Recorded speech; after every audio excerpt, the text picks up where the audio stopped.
జగన్మోహన్ రెడ్డి 2024లో ఓడిపోయిన దగ్గర నుంచి కూడా ఒకటే లక్ష్యంగా పెట్టుకున్నాడు. ఆంధ్రప్రదేశ్ అభివృద్ధి చెందకూడదు. ఆంధ్రప్రదేశ్‌కు పరిశ్రమలు రాకూడదు. ఆంధ్రప్రదేశ్‌లో యువతకు ఉద్యోగాలు రాకూడదు. ఆర్థికంగా రాష్ట్రం అభివృద్ధి చెందకూడదు. రాష్ట్రం సర్వనాశనం అయిపోవాలి. దాన్ని నేను నా పత్రికల ద్వారా, సోషల్ మీడియా ద్వారా విష ప్రచారం చేసుకోవాలి. ఇది జగన్మోహన్ రెడ్డి లక్ష్యం. దీనికోసం ఉన్నది, లేనిది అన్నీ కల్పించి తన అవినీతి పత్రిక అయినటువంటి సాక్షిలో కథనాలు రాయటం మొదలుపెట్టాడు. 2019 నుంచి 2024 వరకు రాష్ట్రానికి ఒక పరిశ్రమ రాలేదు. 2014 నుంచి 19 వరకు అనేక పరిశ్రమలు వచ్చాయి. కియా లాంటి అనేక పరిశ్రమలు, హీరో లాంటి, ఇసుజుకి లాంటి, ఫాక్స్‌కాన్ లాంటి అనేక వేలాది పరిశ్రమలు రాష్ట్రానికి వచ్చాయి. చిన్న పరిశ్రమ, పెద్ద పరిశ్రమ వచ్చాయి. యువతకు ఉపాధి లభించింది. 5.13 లక్షల ఉద్యోగాలు కల్పించారు అని చెప్పి గతంలో జగన్మోహన్ రెడ్డి గెలిచిన తరువాత ఆర్థిక శాఖ మంత్రి బొగ్గనే అనుకుంటా అసెంబ్లీ సాక్షిగా లిఖితపూర్వకంగా ఒప్పుకున్నాడు. మరి 2019 నుంచి 24 వరకు జగన్మోహన్ రెడ్డి ఎన్ని ఉద్యోగాలు ఇచ్చాడు? ఉద్యోగాలు అంటే వాలంటీర్ ఉద్యోగాలు, సచివాలయ ఉద్యోగాలు కాదు. ఐటీ కంపెనీల ద్వారా ఎన్ని ఉద్యోగాలు ఇచ్చాడు అంటే 0. జగన్మోహన్ రెడ్డి హయాంలో కంపెనీలే రాలేదు అని నేను చెప్పడం కాదు. మీరు గుండె మీద చేసుకుని చెప్పండి. జగన్మోహన్ రెడ్డి పాలనలో 2 కంపెనీలు వచ్చాయని ఏదైనా 2 కంపెనీల పేరు మీరు చెప్పండి. చెప్పే దమ్ముందా? చెప్పగలరా? ఏ వైసీపీ నేత అయినా ఇదిగో మా హయాంలో వచ్చినటువంటి అతిపెద్ద కంపెనీ ఇదిగో ఇన్ని వేల ఉద్యోగాలు ఇచ్చాం, ఇదిగో ఇన్ని వేల కోట్ల పెట్టుబడి పెట్టారు, ఇదిగో రాష్ట్రానికి ఇంత ఆదాయం వస్తుందని ఎవరైనా చెప్పగలరా? చెప్పలేరు. ఆ రోజు కియా పరిశ్రమ రాష్ట్రానికి తెస్తుంటే కూడా జగన్మోహన్ రెడ్డి అడ్డుకునే ప్రయత్నం చేశాడు. కియా ముందు ధర్నా చేశాడు. అది ఇతర దేశాల్లో ఎత్తేసిన పరిశ్రమ చంద్రబాబు నాయుడు తీసుకొస్తున్నాడు అని విజయసాయి రెడ్డి లాంటి వాళ్ళు కూర్చారు. ధర్నా చేయడమే కాదు, నేను వచ్చిన తర్వాత భూములన్నీ కూడా తిరిగి ఆ రైతులకు ఇచ్చేస్తానని చెప్పి జగన్మోహన్ రెడ్డి అప్పుడు మాట్లాడిన మాట మనందరికీ తెలుసు. తర్వాత సిగ్గుశరం వదిలేసి మళ్ళీ చంద్రబాబు గారు ప్రారంభించిన కియా ఫ్యాక్టరీని సిగ్గుశరం వదిలేసి ప్రారంభించినటువంటి చరిత్ర వైసీపీది. సరే, రాష్ట్ర ప్రజలకు అన్నీ తెలుసు అనుకోండి. ఇప్పుడు మరొకసారి తన సాక్షిలో విషయం చెప్పడం మొదలుపెట్టాడు జగన్మోహన్ రెడ్డి. ఏంటి? అమ్మో ఏపీక వద్దు బాబోయ్ అంటూ ముఖం చాటేస్తున్న ఐటీ అనుబంధ సంస్థలు అంట. చంద్రబాబు గారు ప్రమాణ స్వీకారం చేసి దాదాపు నెల రోజులు కూడా కావాలా, 24 రోజులు 23 రోజులు అవుతుంది. మరి ఇంతలోనే చంద్రబాబు గారికి భయపడి కంపెనీలు పారిపోతున్నాయని రాశాడు అంటే రాష్ట్రం మీద విషం చిమ్మటం కదా ఇది.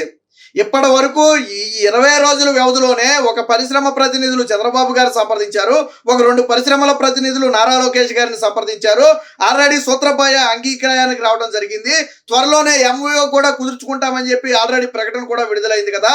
అంటే 20 రోజులు, నెల రోజుల వ్యవధిలోనే దాదాపు 3 కంపెనీలు ఆంధ్రప్రదేశ్కి రావడానికి ఇంట్రెస్ట్ చూపుతున్నాయని మనకు అర్థమైంది కదా. నీ 5 ఏళ్ల పాలనలో తిప్పి కొడితే 3 పరిశ్రమలు రాలేదు కదా. కానీ ఇక్కడ నెల రోజుల వ్యవధిలోనే 3 పరిశ్రమలు సిద్ధంగా ఉన్నాయి. కానీ నువ్వేం రాసావు ఇక్కడ? విశాఖ నుంచి వెళ్ళిపోయే ప్రయత్నం అంట. విశాఖకు వచ్చినట్టే వచ్చి వెళ్ళిపోయిన ప్రముఖ సంస్థ క్యాప్ జెమినీ అంట. ప్రస్తుత నెలకొన్న ఆందోళన పరిస్థితులతో జడిసిన ఐటీ దిగ్గజమంట. రాష్ట్రంలో ఏం ఆందోళన పరిస్థితి ఉంది? పోనీ నువ్వేమైనా బలంగా ఉంటే అమ్మో వచ్చే ఎన్నికల్లో జగన్మోహన్ రెడ్డి వస్తాడేమో, ఇప్పుడు అటు ఇటు కాకుండా మన పెట్టుబడులు పెట్టి మధ్యలో ఇరుక్కుపోతే గతంలో ఏదైతే జాకీ పరిశ్రమను తన్ని తరిమేశాడో అలా తరిమేస్తాడేమో, ఏదైతే అమర్ రాజా బ్యాటరీస్ని తన్ని తరిమేశాడో ఆ రకంగా తరిమేస్తాడేమో, ఏదైతే లూలును తన్ని తరిమేశాడో ఆ రకంగా తన్ని తరిమేస్తాడేమో, ఏదైతే ఫ్రాంక్లిన్ టెంపుల్టన్ని తన్ని తరిమేశాడో ఆ రకంగా తరిమేస్తాడేమోనని భయం ఉండొచ్చు. నీకు ప్రతిపక్ష హోదా కూడా లేకుండా 11 సీట్లు ఇచ్చి పడుకోబెట్టారు కదా. జగన్మోహన్ రెడ్డి అనే వ్యక్తి రాజకీయంగా చచ్చిన పోము. ఆ విషయం ఐటీ కంపెనీలు కూడా తెలుసు. నిన్న బాబు గారు కూడా అదే పిలుపునిచ్చారు ఢిల్లీలో. జగన్మోహన్ రెడ్డి అనే వ్యక్తి రాష్ట్రానికి రాడు. మీకు భయం వద్దు. ఆయన జీవితంలో ముఖ్యమంత్రి మళ్ళీ కాలేడు. కాబట్టి మీరు ధైర్యంగా వచ్చి పెట్టుబడులు పెట్టండి. 10 నుంచి 10 ఏళ్ల పాటు స్థిరంగా రాష్ట్రంలో ప్రభుత్వాలు ఉంటాయి. మీకు ఎటువంటి డౌట్ వద్దని చెప్పి నేను చంద్రబాబు గారు ఢిల్లీలో చెప్పడం జరిగింది. వాస్తవానికి కంపెనీలు భయపడేది ఎందుకో తెలుసా? ఇప్పుడు కూడా రావాలంటే మళ్ళీ రేపు జగన్మోహన్ రెడ్డి అయితే ఇలాగే తరిమేస్తాడేమో మమ్మల్ని. చంద్రబాబు నాయుడు గారు ఓకే పెట్టుకోమన్నారు, బాగుంది. మేము మధ్యలో ఉండగా జగన్మోహన్ రెడ్డి వచ్చి ఆ భూములు కావాలి మాకు, మీరు వెళ్ళిపోండి అంటే ఆల్రెడీ ఇప్పుడు చెప్పిన అన్ని జగన్మోహన్ రెడ్డి తరిమేసింది. కాబట్టి ఆ భయం ఉంది. కానీ చంద్రబాబు గారు ఒక భరోసా ఇచ్చారు. కానీ చంద్రబాబు గారు అమలు వెళ్ళిపోతుందంట. రాష్ట్రంలో ఆందోళన పరిస్థితి. ఏం ఆందోళన ఉంది? సగ పథకాలు అమలు జరుగుతున్నాయి. 1వ తారీఖున ఉద్యోగుల జీతాలు వచ్చాయి. 1వ తారీఖున పింఛన్ వచ్చాయి. 3000 పింఛన్ 4000 అయింది. మెగా డిఎస్సికి నోటిఫికేషన్ సిద్ధమైంది. ఆల్రెడీ ఇతర పోస్టుల భర్తీలకు రంగం సిద్ధమవుతుంది. రేపో మాపో అన్నా క్యాంటీన్లు తెరవబోతున్నారు. నువ్వు తెచ్చిన ల్యాండ్ టైటిలింగ్ యాక్ట్ రద్దు చేశారు. ఇంకేముంది, రాష్ట్రంలో అంతా హ్యాపీగా జరుగుతుంది కదా, సాఫీగా జరుగుతుంది కదా పాలన. నువ్వున్నప్పుడంటే అధికారుల మీద ఆ బెదిరింపులు, దాడులు, లేదా ప్రతిపక్షాల మీద దాడులు, రోజు జేసీబీలు వేసుకెళ్ళిపోవటం, అలా ఏమీ లేదే. ఎవరి పనులు వాళ్ళు ప్రశాంతంగా చేసుకున్నారు, ఎవరి వ్యాపారాలు వాళ్ళు ప్రశాంతంగా చేసుకున్నారు. రాష్ట్రానికి రావాల్సినవి రాష్ట్రానికి వస్తున్నాయి. ఓ పక్క కేంద్రంతో సహకారం తీసుకున్నారు, మరో పక్క ఆల్రెడీ ఇప్పుడు తెలంగాణ సీఎంతో ఆల్రెడీ ఈరోజు భేటీ జరుగుతుంది. రాష్ట్రానికి రావాల్సిన ఏదైతే విభజన హామీలోనే వాటి మీద మాట్లాడుతున్నారు. అంతా బాగుంది కదా. మరి ఏ ఆర్థిక పరిస్థితి, ఏ పరిస్థితులు బాగాలేదని కంపెనీలు వెళ్ళిపోయాయి. నీలాంటి వాడు ఉంటే కంపెనీలు వెళ్ళిపోతాయి, కానీ చంద్రబాబు గారు లాంటి వాడు ఉంటే కంపెనీలు వస్తాయి అనటానికి ఉదాహరణ 10,000 కోట్లతో చెన్నైలో డెవలప్మెంట్ సెంటర్ ఏర్పాటంట, 5,000 మందితో ఉద్యోగాలట. ఇది తరలిపోవడానికి టీడీపీ అరాచకాలే కారణమట. వరుస దాడులతో బెంబేలెత్తిపోయినట. ఈ పరిశ్రమ మీద కానీ, ఈ పరిశ్రమకు చెందిన ప్రతినిధుల మీద కానీ టీడీపీ దాడి చేసినట్టుగా ఎక్కడైనా ఒక ఆధారమైనా ఉందా? నీ రోత పత్రికలో, అవినీతి పత్రికలో, సిగ్గు లజ్జ వదిలేసినటువంటి నీచమైన సాక్షి పత్రికలో రాతలు తప్ప ఎక్కడైనా సరే నిజంగా ఎక్కడైనా ఒక దాడి జరిగిందా, ఒక పరిశ్రమ వెళ్ళిపోయిందా?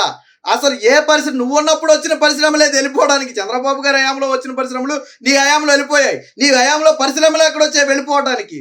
అంటే ఒకటే లక్ష్యం. ఇలాంటి వార్తలు చూసి ఏం చేయాలంటే ఇతర పరిశ్రమలు భయపడాలి. ఒకవేళ రాష్ట్రానికి రావాలనుకున్నాయనుకో పరిశ్రమలు, ఎవరైనా చంద్రబాబు గారు విజ్ఞప్తి చూసో లేదా రాష్ట్రంలో ఆ పెట్టుబడుల ఆకర్షణ మీదో ఏదో ఆధారపడి రావాలనుకున్నాయనుకోండి, జగన్మోహన్ రెడ్డి రాసే ఇలాంటి నీచమైన, పనికి మాలిన, దిక్కుమాలిన రాతల వల్ల ఆ కంపెనీలు కొంత సందిగ్ధంలో పడతాయి. నిజంగా రాష్ట్రంలో ఎలాంటి పరిస్థితులు ఉన్నాయేమోనని ఒక భయభ్రాంతులకు గురి చేయాలనేది ఈ సాక్షి ప్రధాన ఉద్దేశం. గతంలో కూడా చూడండి, కరెక్ట్గా పెట్టుబడుల సదస్సు జరుగుతున్న సమయంలో జగన్మోహన్ రెడ్డి అడ్డుకోవడానికి విశ్వ ప్రయత్నం చేస్తే ఆ రోజు ఎయిర్పోర్ట్లో అడ్డుకున్నారు. ఎయిర్పోర్ట్లో అడ్డుకున్నందుకే తెగరంకిలేసేసాడు, మీరు కాబోయే సీఎంను అడ్డుకుంటున్నారని చెప్పి ఎగిరెగిరి పడ్డాడు. తర్వాత ఏమైంది, తర్వాత ఈడ్చుకొట్టారు ప్రజలు. సరే అయితే అయ్యేవేమో ముఖ్యమంత్రి, తర్వాత ఏమైంది, ఈడ్చుకొట్టారు. అంటే రాష్ట్రానికి పెట్టుబడులు రావడం జగన్మోహన్ రెడ్డికి ఇష్టం లేదు. ఈయన హయాంలో పెట్టుబడులు సదాలు జరిగాయి, మనం చూసాం. నూడిల్స్ బండును లేకపోతే ఆ యూట్యూబ్లో వీడియోలు చేసుకునే వాళ్ళని, లేదా ఆ ఐప్యాక్ సిబ్బందికి కోట్లు వేసేసి కూర్చోబెట్టి వాళ్ళ ప్రతినిధులు అంటే పాపం వాళ్ళ బుద్ధి అడగపోతే భోజనాల దగ్గర కోటేసుకున్నారు. భోజనాల దగ్గర అసలు బుద్ధి బయటపడిపోయింది. ఇప్పుడు రోడ్డు పక్కన ఏదో బెచ్చగాడిని తీసుకొచ్చేసి ఆడు సూట్ వేసి కూర్చోబెట్టినా ఆ టయానికి ఏంటంటే ఆ బుద్ధి బయటకు వచ్చేది. అలాగే ఇక్కడ కూడా జగన్మోహన్ రెడ్డి ఏదో పెట్టుబడిదారులు అని చెప్పి పాలనలు తీసుకొస్తే ఆ బుద్ధులు బయటపడ్డాయి. కాబట్టి జగన్మోహన్ రెడ్డి పాలనలో కంపెనీలు పారిపోయాయి తప్ప తెలుగుదేశం పార్టీ హయాంలో కాదు. ఫలితాలు వెల్లడైనప్పటి నుంచి కూడా విధ్వంసాలేనంట. మేము ఫలానా వాళ్ళ తాలూకు అంటూ వాహనాలపై పేర్లు రాసుకున్నారంట. అసలు అంటే వాహనాల మీద పేర్లు రాసుకున్నంత మాత్రం దాడులు చేయాలని లేదు. ఏ పార్టీ అభిమానం ఉన్నాడో ఆ పార్టీ సింబల్ వేసుకుంటాడు. మీరు గతంలో నేను పులివెందుల ఎమ్మెల్యే తాలూకు కానీ, లేదా రాష్ట్ర ముఖ్యమంత్రి తాలూకు కానీ గతంలో మీ వైసీపీ నాయకులు, కార్యకర్తలు బళ్ళ మీద రాసుకోలేదా? అసలు ఈ సంస్కృతికి తెరదీసిందే ఒక రకంగా చెప్పాలంటే మీరు. మీ కార్ల మీద రాసుకుని సిద్ధమని ఈ రకరకాలుగా రాసుకున్నది అసలు ఈ సంస్కృతికి తెరదీసిందే మీరు. గతంలో ఎప్పుడూ లేదు. కాబట్టి జగన్మోహన్ రెడ్డి ఇంటెన్షన్ ఏంటనేది ఈరోజు ఈ అసత్య వార్త ద్వారా అర్థమైపోయింది. రాష్ట్రంలో పెట్టుబడుల వరద పారటం ఖాయం. ఇప్పటికే 3 కంపెనీల ప్రతినిధులు అటు చంద్రబాబు గారితో, ఇటు నారా లోకేష్ తో సంప్రదింపులు జరిపారు. త్వరలోనే ఎంఓయూ కుదుర్చుకోవటమే కాకుండా 2 ఏళ్లలో పెట్టుబడులను రాష్ట్రంలో పెట్టే విధంగా ఆల్రెడీ సూచన ప్రాయంగా అంగీకారం కూడా జరిగింది. ఇక జగన్మోహన్ రెడ్డి రాసే ఈ అసత్య వార్తలను ఎవరు కూడా నమ్మాల్సిన అవసరం లేదు.